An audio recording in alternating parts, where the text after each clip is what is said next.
Hello again class 9th। हम लोग फिर से आ गए हैं अपना एक नेक्स्ट लेक्चर लेके। इस लेक्चर में हम लोग क्या बात कर रहे हैं, किस चैप्टर की बात हो रही थी, याद है कि भूल गए? हम लोग किस चैप्टर की बात हो रही थी? तो हम लोग बात कर रहे थे क्या हमारे आसपास के पदार्थ शुद्ध, इसकी बात चल रही थी। इसमें जो हम लोग का लास्ट टॉपिक पढ़ रहे थे, वो लास्ट टॉपिक हम लोग का ये था। हम लोग जो बात कर रहे थे, हम लोग बात किसकी कर रहे थे? विलयन की बात कर लिए थे। विलयन के बाद हमने कोलाइडी सॉल्यूशंस की बात की और उसके बाद हमने किसकी बात की थी? निलंबन की। उन तीनों के बीच में अंतर को स्पष्ट किया। देखिए आज हमको जो बात करनी है, आज हम लोग बात करने वाले हैं मिश्रण के घटकों का पृथक्करण, मतलब मिश्रण जिन जिन चीजों से मिलकर बनी है उनको अलग करने की प्रक्रिया। तो आप कहेंगे सर ऐसा हम लोग क्यों करेंगे? देखिए एक बात आप लोग हमेशा जानिए कि जो भी चीजें हमारे अगल बगल अवेलेबल है या जो भी चीजें हमको मिल रही है वो शुद्ध रूप में नहीं है। किस रूप में है? अशुद्ध रूप में है। हमको शुद्ध रूप में चाहिए, जैसे दूध में पानी का मिलावट, पानी में मिट्टी का मिलावट। अब हमको तो उसको छानना पड़ेगा ना। हम लोग क्या करते हैं, आपको अगर ध्यान हो, जैसे कहीं आपको पानी नहीं मिलता है तो हमको तो वहां पे जैसा भी पानी हमको उसी से काम चलाना पड़ता है। तो हम क्या करते हैं, उस गंदे पानी को हम लोग लेते हैं, उसको रख देते हैं, थोड़ी देर के लिए रख देते हैं तो जो भी बालू मिट्टी होता है वो बैठ जाता है। ऊपर से जो हल्का सफा पानी होता है उसको निकालते हैं, उसको गर्म करके पीते हैं। करते हैं नहीं करते हैं? एक तरह से हमने यहाँ पे क्या किया, दो तरह घटक थे, गंदगी थी, मिट्टी बालू जो भी आप कह लीजिए, और दूसरा हमारा पानी था। तो हमने क्या किया, दोनों को अलग किया ना। क्या किया? पृथक्करण। हम लोग उसी की बात कर रहे हैं। तो हम यहाँ पे क्या बात करने वाले हैं? मिश्रण के घटकों का पृथक्करण। ठीक है, तो सबसे पहले जल्दी से इसको नोट कर डालिए।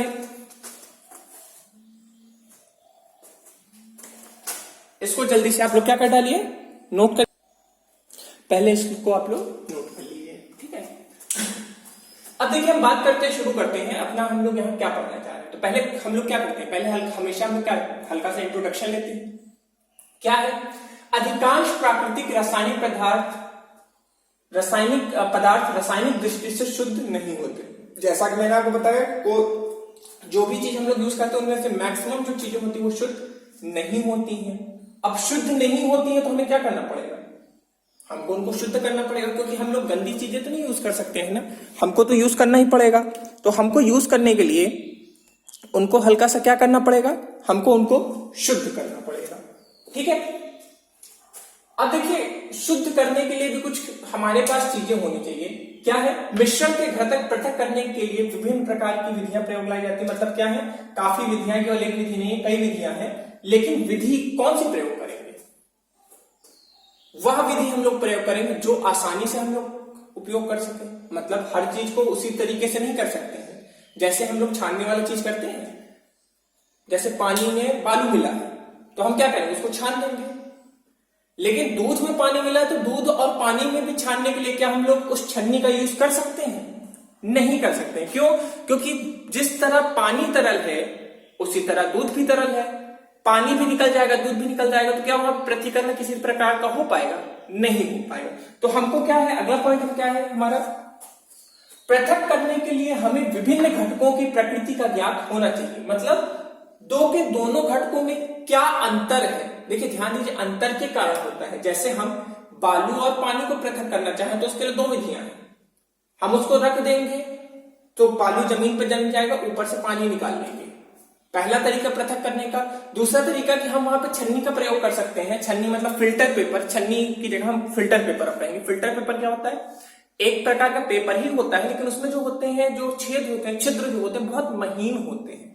छिद्र हमारे कैसे होते हैं, बहुत महीन छिद्र होते हैं। उनमें जो पानी आता है वो पानी आर पार हो जाता है, लेकिन बालू उस छिद्र को पार नहीं कर पाते हैं, उसी के ऊपर रुक जाते हैं। क्लियर है बात? तो पृथक करने के लिए हम विभिन्न घटकों की प्रकृति का ज्ञान होना चाहिए और घटक की प्रकृति के अनुसार हमें इतनी विधियां पढ़नी है। यहाँ पे एक दो विधियां और बढ़ या घट भी सकती हैं। तो इतनी विधियां हैं कौन कौन सी? वाष्पन, अपकेंद्रीकरण, प्रतिकारी, कीप द्वारा, ऊर्ध्वपातन, क्रोमेटोग्राफी और आसवन। क्लियर है? तो एक एक करके हम हर विधि का प्रयोग शुरू करेंगे और हर एक विधि में देखिए, हर एक विधि का हम इसमें हर एक चीज में प्रयोग नहीं कर सकते पृथक करने में। क्यों? क्योंकि घटक हमने क्या कहा, घटक के गुण उस पर बहुत बड़ा डिपेंड करेंगे। तो सबसे पहला हम कौन सी विधि की बात करेंगे, हम सबसे पहले विधि जिसकी बात करने वाले हैं उसकी हम बात करने वाले हैं वो है वाष्पन। अब वाष्पन या भाप आप जानते ही हैं, अगर कोई चीज को हम गर्माते हैं तो भाप बन जाता है, जानते हैं। तो सबसे पहली हमारी जो विधि है वो क्या है, वाष्पन। और आप लोग वाष्पन विधि यूज भी करते हैं, घर पे चाय बनाते हैं कि नहीं बनाते हैं, तो बनाते हैं, पानी भाप बन जाता है, इसी विधि को हम क्या बोलेंगे, वाष्पन। वो आप लोग कन्वर्ट हो ही गया होगा।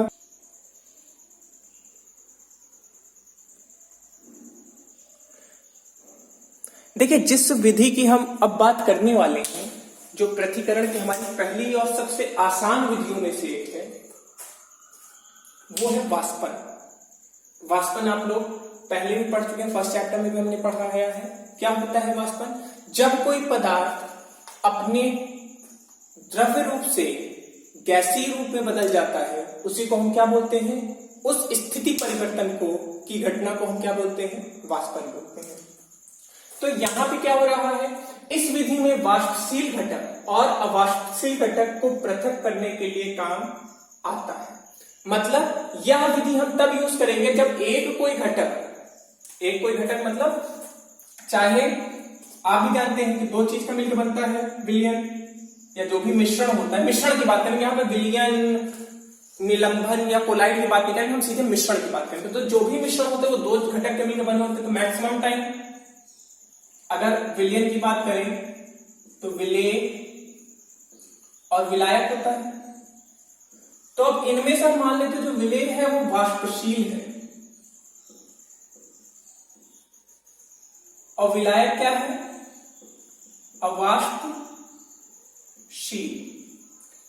मतलब अगर हम विलेय को गर्म करेंगे, मतलब गर्म तो दोनों संग में, ऐसा थोड़ी अभी अलग नहीं, अभी दोनों संग में है। जैसे मान लीजिए कि कोई हमारा ग्लास है, कांच का बर्तन है, बीकर कह लीजिए, यहां पे क्या है, विलेय और विलायक दोनों है, विलेय भी है प्लस विलायक, ठीक है। अब हमको ये पता है कि जो विलेय है वो वाष्पशील है। वाष्पशील क्या होते हैं, वे पदार्थ जो अपने क्वथनांक के नीचे ही वाष्प में परिवर्तित हो जाते हैं। अब क्वथनांक क्या है, क्वथनांक के बारे में हम पढ़ा चुके हैं, लेकिन एक बार फिर से बता देते हैं।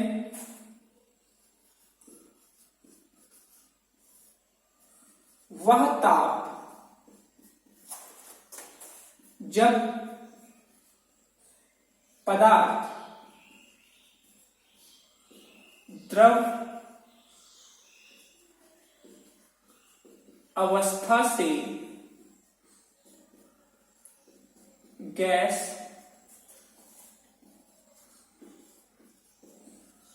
अवस्था में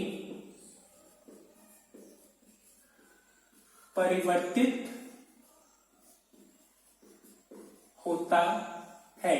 क्वथनांक भी फर्स्ट चैप्टर का ही हमने पढ़ाया था, लेकिन फिर से हमने बता दिया कि वह ताप जब पदार्थ द्रव्य अवस्था से गैस अवस्था में क्या हो जाता है, परिवर्तित हो जाता है, तो उस तापमान को हम क्या बोलेंगे, क्वथनांक, ठीक है। तो जब हर पदार्थ का अपने क्वथनांक होता है जिस तापमान पे वो द्रव्य रूप से गैस रूप में बदलते हैं, लेकिन जब पदार्थ जो होते हैं अपने क्वथनांक से भी कम तापमान, जैसे मान लीजिए हमारा जो विलेय है, जो वाष्पशील है, उसका जो क्वथनांक है 100 डिग्री सेल्सियस है। कितना, 100 डिग्री सेल्सियस, लेकिन वो जो है वो 80 या 90 पे ही वाष्पीकृत हो जा रहा है। वो 80 या 90 पे ही क्या हो जा रहा है, वाष्पीकृत हो जा रहा है, थोड़ा जल्दी वाष्प बन जा रहा है, वो उसके पहले ही वाष्पीकृत हो जा रहा है, ठीक है। तो हमारा जो विलेय है वो क्या हो जाएगा, वो हमारा वाष्पशील पदार्थ हो जाएगा। फिर से सुनिए, वे पदार्थ जो अपने क्वथनांक के नीचे ही परिवर्तित हो जाते हैं, वाष्प में या गैस में परिवर्तित हो जाते हैं, उन्हीं को हम क्या बोलते हैं, वाष्पशील पदार्थ। क्लियर है बात। हम अपना वाष्पन विधि कब उपयोग करते हैं, तो उदाहरण के लिए पानी और डाई का मिश्रण हमने लिखा है। इसके अलावा एक और आपको बहुत अच्छा एग्जांपल देंगे, जो चीज हम लोग के बेसिक लाइफ में बहुत यूजफुल है, आप लोग ने नमकीन पानी, खारा पानी का नाम सुना होगा, कहाँ मिलता है? ज्यादातर समुद्री पानी मिलता है। झीलों में भी कुछ झील भी ऐसी होती है जो नमकीन पानी की होती हैं, लेकिन ज्यादातर समुद्र में मिलता है। अब देखिए होता क्या है कि मान लीजिए कहीं हमने थोड़ी सी जगह में पानी आके फंस गया, रुक गया, या हमने रोक लिया, तो पानी वहीं पर रुक गया। अब पानी कैसा है? खारा है। उसके ऊपर सूर्य की किरणें पड़ रही हैं। सूर्य की किरणें पड़ेंगी तो क्या होगा? वो सूर्य की जब उस पर किरणें पड़ेंगी तो पानी सूख जाएगा। पानी क्या बन जाएगा? वाष्पशील रहेगा। पानी जो है वाष्प बन जाएगा, और वहां पे क्या बचेगा? नमक। क्लियर है बात? तो एक चीज वाष्पशील होनी चाहिए और दूसरी चीज अवाष्पशील, तभी जो है पृथ्वीकरण हो सकता है। दोनों चीज भाप बन गई, नमक भी भाप बन गया। वैसे नमक बनता नहीं है, बट थोड़ी देर के लिए मान लीजिए कि नमक भी भाप बन गया, पानी भी भाप बन गया, तो क्या कुछ बचेगा? कुछ बचा ही नहीं। पृथ्वीकरण होना तो वो तो हो ही नहीं पाया। क्लियर है बात? तो विलेय या विलायक में कोई भी एक चीज कैसी होनी चाहिए? अवाष्पशील होनी चाहिए, और एक चीज क्या होनी चाहिए? वाष्पशील। तो ये गुण तभी काम करेगा, ध्यान दीजिए, वाष्पन विधि तभी काम करेगा जब एक घटक वाष्पशील हो और दूसरा अवाष्पशील। क्लियर है? उदाहरण के लिए पानी और डाई का मिश्रण। अब आप भी जानते हैं वाष्प कब बनेगा? जब हम आग जलाएंगे। आग जलाना, बगल वाले घर में मिट्टी का तेल डालिए, माचिस छुआ दीजिए, आग लग गई, वो भाप बन जाएगा, आप रह जाओगे, है कि नहीं? ऐसा मत करना, आप भी जेल जाओगे, पड़ोसी तो जाएगा ही जाएगा लड़ाई झगड़ा करने के लिए। तो मतलब जब भी हम आग जलाएंगे, आग जलाने पे जो चीज होगा उसी को हम क्या बोलेंगे? जब भी हम ऊष्मा देंगे, आग जलाना हटा ही देते हैं, आग जलाना हम लोग का इसमें नहीं है, हम लोग ऊष्मा देंगे। ऊष्मा देंगे मतलब इसको तापमान देंगे, इसको गर्मी देंगे, और जब गर्मी देंगे तो जो वाष्पशील घटक है वो ऊपर चला जाएगा, अवाष्पशील नीचे रह जाएगा, और इस तरीके से हमारा जो है पृथ्वीकरण हो जाएगा। क्लियर है बात? नोट कर लीजिए, आप लोग नोट करिए, फिर हम लोग अपने अगले की बात करेंगे। अब केंद्रीकरण, क्रीम निकालते हैं चल के। अब देखिए जो हमारा अगला विधि है पृथ्वीकरण का, इस विधि को हम बोलते हैं अपकेंद्रीकरण, या इंग्लिश में बोले तो सेंट्रीफ्यूगेशन मेथड। ठीक है, तो सबसे पहले इसमें घटकों में क्या अंतर होना चाहिए ये देख लेते हैं। तो यहां पे जो दो घटक होंगे, दो या दो से अधिक, जो भी जितने घटक होंगे, जो फिलहाल तो दो ही हम लोग मैक्सिमम टाइम लेते हैं, जो घटक होंगे उनके अंदर किस चीज का अंतर होना चाहिए? घनत्व का, मतलब कणों की संख्या का। दो के दोनों में घनत्व का अंतर होना चाहिए। घनत्व अंतर है तभी यह विधि इस पे काम करेगी, नहीं तो ये काम नहीं करेगी। ज्यादातर इसमें एक चीज ध्यान रखिए, इस विधि में ज्यादातर जो घटक होते हैं, एक जो होता है ठोस होता है और दूसरा द्रव होता है, ऐसा कह सकते हैं। वैसे ये चीज कहना उचित नहीं होगा, द्रव द्रव भी हो सकते हैं। बस ये समझिए कि घनत्व का अंतर होना चाहिए, मतलब दो के दोनों के कणों की जो संख्या होगी। घनत्व क्या होता है? घनत्व आप जानते हैं ना,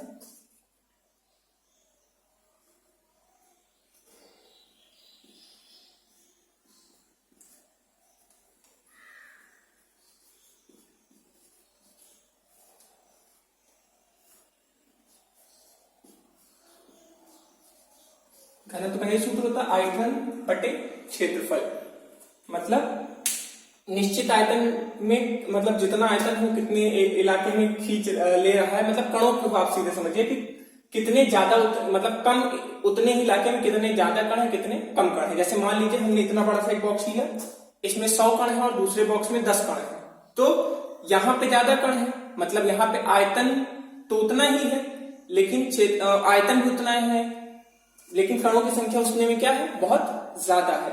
और जहां पे कणों की संख्या कम होगी उसका घनत्व कम। मतलब सीधे से उस चीज को निकालिए, गड़बड़ हो गया, खराब, फिर से नहीं। सीधे समझिए कि अगर जैसे मान लीजिए इतना एरिया है, इसमें 100 कण है, घनत्व ज्यादा है।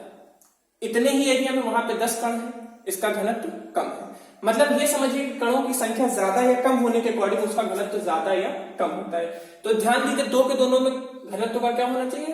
अंतर होना चाहिए। ये नहीं कि दोनों के दोनों का घनत्व बराबर है। अगर दोनों का घनत्व बराबर हुआ तो हमारा काम बिगड़ जाएगा, पृथक्करण की ये विधि हमारी क्या हो जाएगी, फेल हो जाएगी, खराब हो जाएगी। ठीक है, तो इस विधि में सघन कण मतलब वह घटक जिसमें कणों की संख्या ज्यादा है, जिनमें ज्यादा कण है, उस पे अपकेंद्री बल।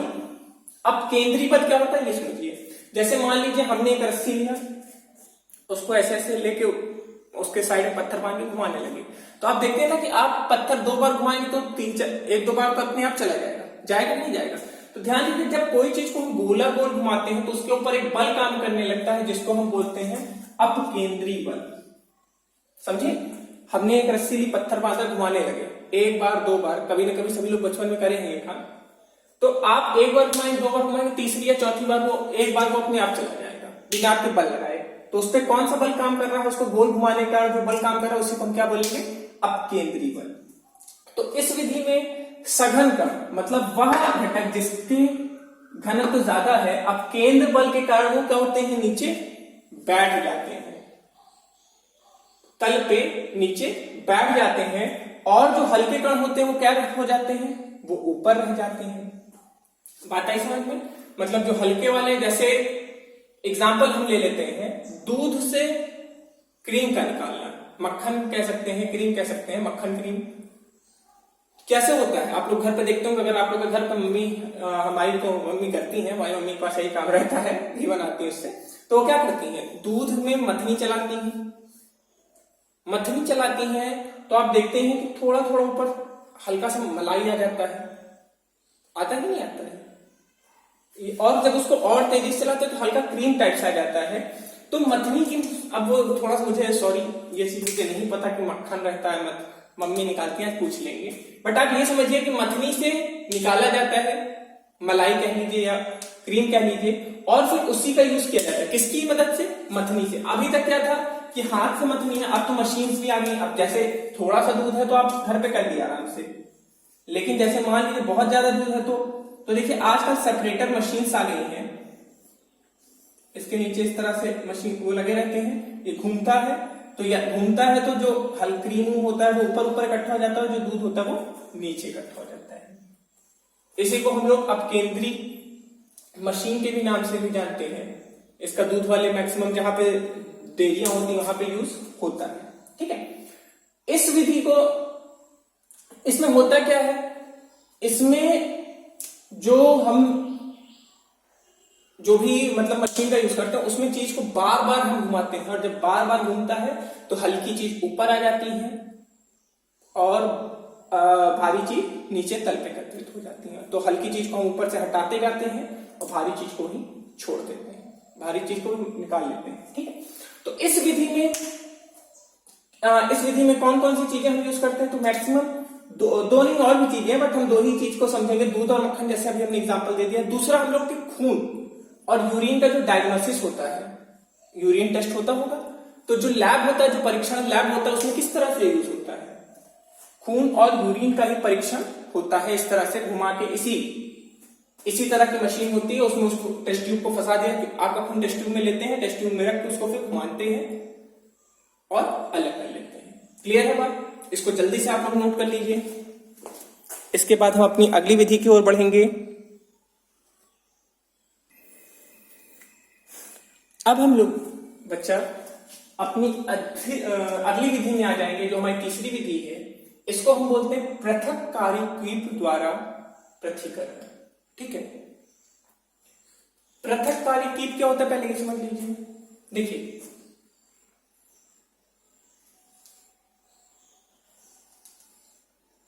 एक इस तरह की कीप होती है, डिपेंड करता है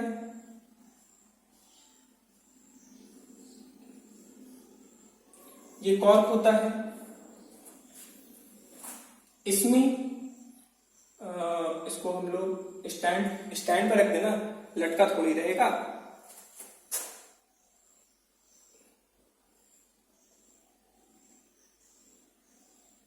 थोड़ी ड्राइंग हमारी अच्छी नहीं है तो आप ये मत सोचिए कि हमारी ड्राइंग बहुत अच्छी है तो आप हंसी उड़ाइए, हमारी ड्राइंग इतनी अच्छी नहीं। ये स्टैंड हो गया, स्टैंड है, ठीक।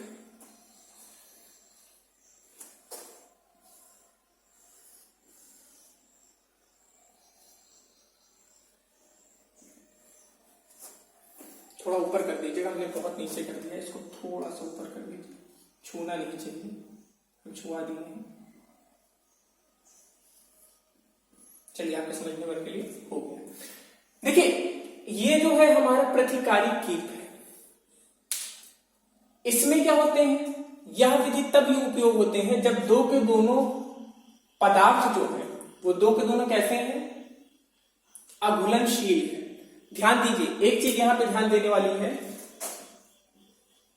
यहां पे जो द्रव्य जो घटक होंगे वो कैसे होंगे, द्रव होंगे, तभी तो नहीं घुलेंगे। ठोस ठोस कभी आपस में घुलते हैं, तो कभी नहीं घुलते हैं। द्रव यहाँ पे जो जिनकी हम बात कर रहे हैं, यहाँ पे दोनों घटक किस अवस्था में होने चाहिए, द्रव्य अवस्था में होने चाहिए। ये जो आपको दिख रहा है ये हमारा प्रतिकारी कीप है, पृथककारी कीप है। क्या होता है, दो के दोनों चीज, जैसे मान लीजिए तेल और पानी मिल गया हमसे गलती से, ठीक है, हम दोनों क्या करेंगे, इसमें डाल देंगे।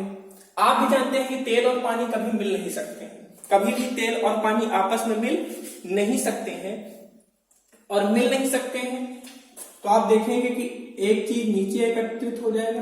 अब डिपेंड करता है कौन सा तेल है, जैसे केरोसिन का जो ऑयल होता है वो जल से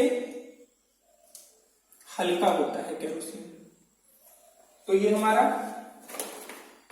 जल हो गया, और हरे से देखिए हम क्या दिखा देते हैं, केरोसिन दिखा देते हैं, तो ऊपर क्या हो गया, केरोसिन एकत्रित हो गया, ठीक है। और आप जानते हैं कि जैसे ही हम कीप खोलेंगे तो धीमे धीमे पहले पानी निकलेगा, थोड़ा टाइम देंगे, ऐसा नहीं कि तुरंत डाल लें और तुरंत काम हो जाएगा, थोड़ा सा तो हमको टाइम देना पड़ेगा, बिना टाइम दिए तो काम होने वाला नहीं, ठीक है। तो थोड़ा सा टाइम हम देंगे यहाँ पे, जब टाइम देंगे तो आप देखेंगे कि दो के दोनों जो घटक है वो अलग अलग परतों में बढ़ गए, मतलब जो भारी वाला है जिसका घनत्व तो ज्यादा है वो नीचे एकत्रित हो गया है, और जिसका घनत्व कम है वो ऊपर एकत्रित हो गया। देखिए हमने दूसरा पॉइंट यही लिखा है कि इस विधि में दोनों द्रव्य एक दूसरे से घनत्व के कारण पृथक होते हैं। अगर सेम घनत्व होगा, वही हम बताए ना कि घनत्व सेम होगा तो पृथक करना बहुत मुश्किल हो जाएगा, और ये बहुत आसान विधि है, बहुत आसानी से दोनों को आप बस डाल के छोड़ दीजिए थोड़ी देर। उसके बाद जहां दो के दोनों अलग परत पे आ गए, ये कॉर्क होता है, जैसे नल का ऊपर होता है ना, आप लोग घर के में नल होगा, टैप होगा, उसको खोलते हैं तो ऊपर जो होता है वो खोलने या बंद करने के लिए होता है, तो आप जैसे ही खोलेंगे, ओपन करेंगे, तुरंत पानी क्या होगा, नीचे गिरने लगेगा, गिरने लगे, गिरते गिरते गिरते गिरते की स्थिति ऐसी आएगी कि पानी पूरा खत्म हो गया, हम यहाँ अंत तक पहुंच जाएंगे, और तुरंत हम कॉर्क बंद कर देंगे। तो हमारा क्या हो जाएगा, पानी अलग हो जाएगा, और हमारा तेल अलग हो जाएगा। बोलिए आई बात समझ में? तो आप लोग इसको नोट तो कर ही लिए होंगे, ठीक है। प्रतिकारी कीप जो होता है, देखिए ये जो विधि होती है मेनली जो इसमें घटक होते हैं, दो के दोनों घटक द्रव्य होते हैं। आप लोग ने पिछली विधि जो अपकेंद्रीकरण विधि पढ़ी थी, उसमें जरूरी नहीं कि दो के दोनों जो घटक हो वो द्रव्य हो। देखिए इस तरीके से भी आप डिसाइड कर सकते हैं। आप एक चीज ध्यान दीजिए, ये दो की दोनों विधियां आपस में कैसी हैं, दो की दोनों विधियों में जो प्रतिकरण की के लिए हमें घटक के बीच में क्या अंतर दिख रहा है, अंतर ये है दो के दोनों के बीच में घनत्व का। जो हमारी पहली विधि जिसकी हम बात करें थे वाष्पन विधि, उसमें क्या अंतर था, एक जो घटक था हमारा वो क्या था, वाष्पशील था और दूसरा अवाष्पशील था। लेकिन दूसरी और तीसरी विधि जो अपकेंद्रीकरण विधि की हमने बात की और जो अभी प्रतिकरण कीप द्वारा विधि की बात करी, दो के दोनों विधि में अगर आप एक चीज देखें तो दो एक चीज कॉमन है, वो क्या है, उनका घनत्व। यहां पे भी जो प्रतिकरण हो रहा है घनत्व के कारण हो रहा है, और जो पिछले में हो रहा था वो भी घनत्व के कारण हो रहा है। अब अंतर क्या है, क्या इन दोनों विधियों को हम किस तरीके से चुनेंगे। देखिए सबसे इंपॉर्टेंट चीज हमारी लाइफ में ये होती है कि हम कौन सी विधि चुनते हैं। सचिन भी बैटिंग करते हैं, धोनी भी बैटिंग करते हैं, बट दोनों में अंतर क्या है, टेक्निक का, टेक्निकलिटी का डिफरेंस होता है। तो यहां पर भी क्या है, टेक्निकलिटी का डिफरेंस। देखिए टेक्निक बहुत बड़ी चीज होती है, बैट हमारे पास भी है, बैट आपके पास भी है, लेकिन आप इंटरनेशनल मैच नहीं खेल पा रहे हैं, ना हम खेल पा रहे हैं, लेकिन वही जगह बाकी लोग खेल रहे हैं। क्यों खेल रहे हैं, टेक्निक का अंतर है, उनकी टेक्निक हमसे बेटर है। तो यहां पर भी हम किस चीज की बात करेंगे, टेक्निक की बात करेंगे, सिद्धांत की बात करेंगे। और सिद्धांत में क्या अंतर है, देखिए ध्यान दीजिए, दो के दोनों में घनत्व की बात तो हम लोग कर ही रहे हैं।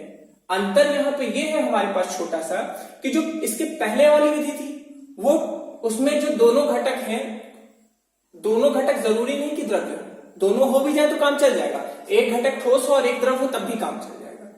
ये बात क्लियर है। बट इसमें क्या है, इसमें जो हमारे दो के दोनों घटक हैं वो कैसे होने चाहिए, दो के दोनों द्रव्य रूप में ही होने चाहिए। अगर द्रव्य नहीं हुए तो घोटाला हो जाएगा, काम नहीं हो पाएगा। ठीक है, तो कुछ नहीं करना है, जो मिश्रण है सीधे हम मिश्रण बोलेंगे, कीप में डालेंगे। कीप में डालेंगे तो आप भी जानते हैं एक चीज तो एकदम आपको कॉमन होगा कि गुरुत्व के कारण या गुरुत्वाकर्षण के कारण जो अधिक घनत्व वाली चीज होती है वो नीचे आ जाती है और जो कम घनत्व वाली चीज होती है वो ऊपर रहती है। और दो के दोनों यहाँ पे अघुलनशील है। अघुलनशील मतलब दो के दोनों किसी भी कारण से कुछ भी हो जाए, तापमान, दाब, मतलब जो जो घटक होते हैं, प्रकाश, कुछ भी कर दो, कभी भी ये मिल नहीं सकते हैं। नहीं मिलेंगे तो एक जो होगा ऊपर हो जाएगा, एक नीचे हो जाएगा। आप तुरंत यहां प्रतिकरण कीट के नीचे जो आपको दिया गया है, क्या कॉर्क दिया गया, कॉर्क को खोल देंगे तो जो नीचे वाली चीज होगी चली जाएगी। अब आप देखते रहिए, नहीं खोल पूरा हट जाएगी, तब तक आप उसको खोले रहिए जब तक नीचे वाली चीज अलग ना हो जाए और ऊपर वाली चीज अलग ना हो जाए। तो नीचे वाली चीज भीतर में आ जाएगी, जो भी नीचे रहेगा। जैसे यहाँ पे हमने जल और तेल लिया था, ध्यान दीजिएगा कि तेल बहुत प्रकार के होते हैं और हर तेल का घनत्व तो अपना अलग अलग होता है। हमने यहाँ पे उदाहरण के लिए केरोसिन और जल लिया। केरोसिन तेल का जो घनत्व होता है वो जल से कम होता है, इसलिए केरोसिन तेल ऊपर रहेगा, पानी नीचे रहेगा। कुछ तेल ऐसे होते हैं जिनका घनत्व ज्यादा होता है तो वो नीचे आ जाएंगे और ये ऊपर रहेंगे। क्लियर है बात? उदाहरण के लिए हमने क्या कह दे दिया है, पानी और तेल। ध्यान दीजिए धातुमल, आयरन को जब हम लोग देखिए, जब हम लोग आयरन को पृथ्वी से निकालते हैं तो वो भी अशुद्ध रूप में होता है। क्लास 10 में अभी आप चलेंगे तो आपको धातु कर्म पढ़ाया जाएगा। क्लास 10 में पूरा एक बहुत बड़ा सा चैप्टर है धातु कर्म, कठिन नहीं है। बट धातु कर्म में क्या होता है, हम लोग धातु को शुद्ध करते हैं। क्यों? क्योंकि धातु जो होते हैं हमको कहां से मिलते हैं, पृथ्वी के अंदर से मिलते हैं, पत्थर के रूप में। कभी भी आप कोई ऊपर पत्थर खींच के मत मारिएगा। क्यों? क्योंकि क्या पता उसके अंदर कौन सा धातु निकल रहा है, टाइटेनियम, प्लेटिनम, गोल्ड, कुछ भी निकल सकता है। तो आप अमीर बन सकते हैं, समझ लीजिए, पत्थर खींच के नहीं मारना है किसी को। ठीक है, तो यहां पे क्या होता है, जब भी हम कोई भी धातु को शुद्ध करते हैं तो उसको हम लोग गलाते हैं, धातुमल के रूप में निकालते हैं। तो यहाँ पे आयरन को भी शुद्ध करने के लिए हम प्रतिकारी कीप का उपयोग करते हैं। अब ये मत सोचिए कि हमेशा प्रतिकारी कीप इतना छोटा सा पुद्दू सा रहेगा, उतने में काम चल जाएगा। जरूरत पड़ने पे फैक्ट्रीज में बड़े बड़े प्रतिकारी कीप बन सकते हैं, डिपेंड्स। हम यहाँ पे केवल सिद्धांत की बात कर रहे हैं कि हम इस सिद्धांत का यूज कर सकते हैं। We are only talking here about the techniques that we are going to use here. ठीक है, तो होप सो आप लोग को ये टॉपिक भी समझ में आ गया होगा। अभी 3 से 4 विधियां और हैं, बट आज हम लोग का काफी लंबा लेक्चर हो गया है, आप भी थक गए हैं। हमारे लिए तो गर्मी यहाँ पे बर्फ पड़ रहा है, हमको बहुत गर्मी लग रही है। तो आज हम लोग फिर इसी के संग यहाँ पे फिनिश करेंगे। Thank you.